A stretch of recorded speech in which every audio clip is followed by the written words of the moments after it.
The spray paint manufacturers blessed us with a lot of colors to paint with, so why not use them all?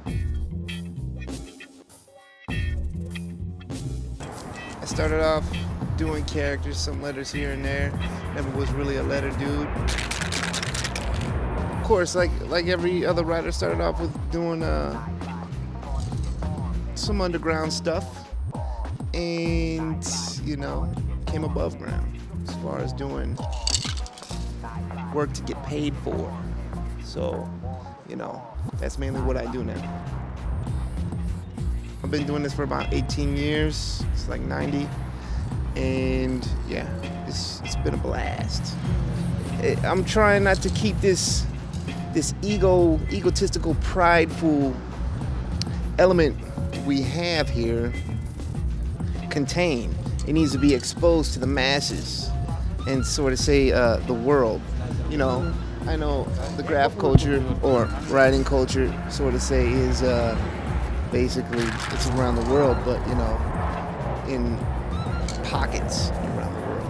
So exposing it to people with money, then yeah, that would be the thing to do. You can go ahead and say what you want, sell it out, whatever. You know what I mean? I got something to sell.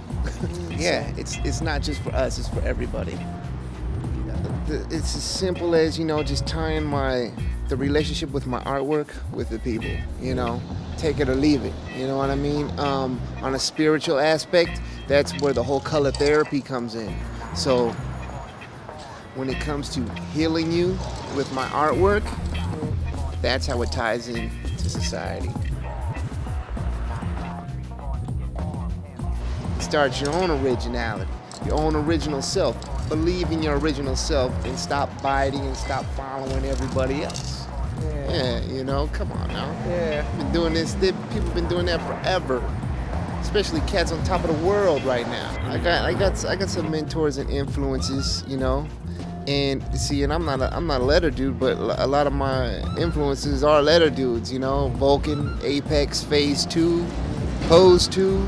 Yeah, man, just real blessings to actually, I've painted with them, been exposed to them, and and they've taught me a lot, just as being friends alone.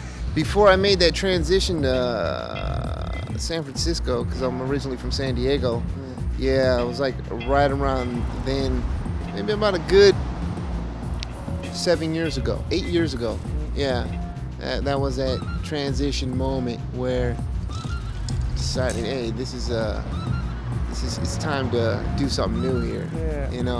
Beforehand, and I've always been a man of change, because I didn't really want to follow the masses in the beginning, because everybody was like, doing letters and stuff, you know what I'm saying? And there wasn't that many character cats, and I'll be labeled as a character cat, whatever you want, what labels you want to put on me. I'm an artist, whatever.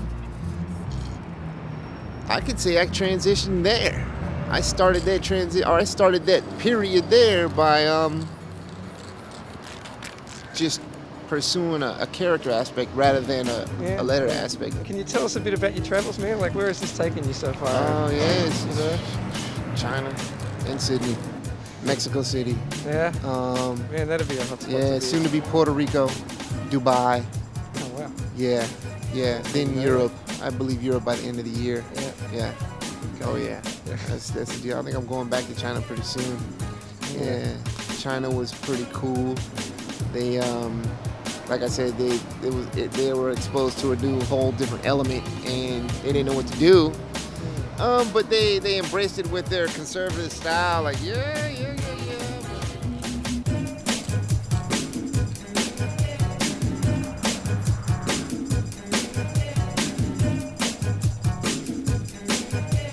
Like I said, it's color therapy, and it embraces elements from the past and now, as far as the filigree that's going on up there, with the many different colors overlapping.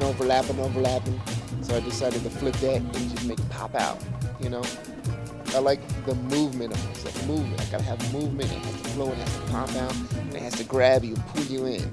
I believe in cleanliness. Everything has to be clean, sharp. All spray paint, no additives, no preservatives, no paintbrushes, nothing. It's not like I have anything against it. It's just, this is a medium that, should be expressed within itself for the moment until something really most definitely happens with it when it comes to the masses. It's been going on for the past 30 years, what they've seen on the streets. And when you come at them with something new, a whole new different perspective and element with this medium, it's about time for, aerosol artists most definitely to, they should be able to support themselves and a family out this. It'll get there. It'll get there. It's the thing that kind of drives me, crazy about the policies that we got around the place, most cities, which is that it's like you say, like our experience here too, is that when you get people walking through this lane who know nothing about this culture, the history of it, it grabs them because of how could it not, what I mean? Exactly. And yet all the policies we have are actually pushing the medium in the opposite direction where you don't get to take your time, you don't get to take your time on the wall because actually if you get caught there then you get locked up, etc. That's the illegal aspect, Some cats, they love that. They love the rush. They love the whole illegal thing. Like I said, to each his own. But don't knock somebody for, creating some beauty on some walls when they do legal stuff. You know what I mean? I totally understand what you're saying, but it's called acceptance, brother. They keep claiming that it's because people don't like it. And it strikes me that most people, when you bring them to see this, they love it. They like it. The balance. They do understand the balance. They know the difference between right and wrong. They know the difference between, beautiful artwork and, somebody vandalizing your shit. You know what I mean? Or tearing your shit up, But some people, like I said, in the culture, within the culture, they don't think it's wrong. They think it's right. But going by society doesn't think it's right, especially if you're damaging somebody's stuff, But I believe they do and they will embrace in the future more of the artistic side. It's like war, brother. It's like, it's politics everywhere. There's politics everywhere. Like I said, there's a right and wrong, there's a negative and positive. Other than being a good artist, there must be some other skills that you think you've got that are enabling you to be traveling the world and making connections with people and just learn from your lessons, because it's all been trial and error. It's all been trial and error, because I never went to school for art. I never went to school for business. I just kept learning, just making mistakes and learning, and people teaching me, giving me, just embracing me, Don't let your ego and pride get in the way, I'd say that, when it comes to a lot of stuff. I know it's hard, but you gotta do it sometimes, Sometimes you gotta let people fucking, step on you. Sometimes, man. Or they're gonna do it anyway. They call it pimping. You get pimped. Thanks for talking to us, man. All right, cool. All right. Cool.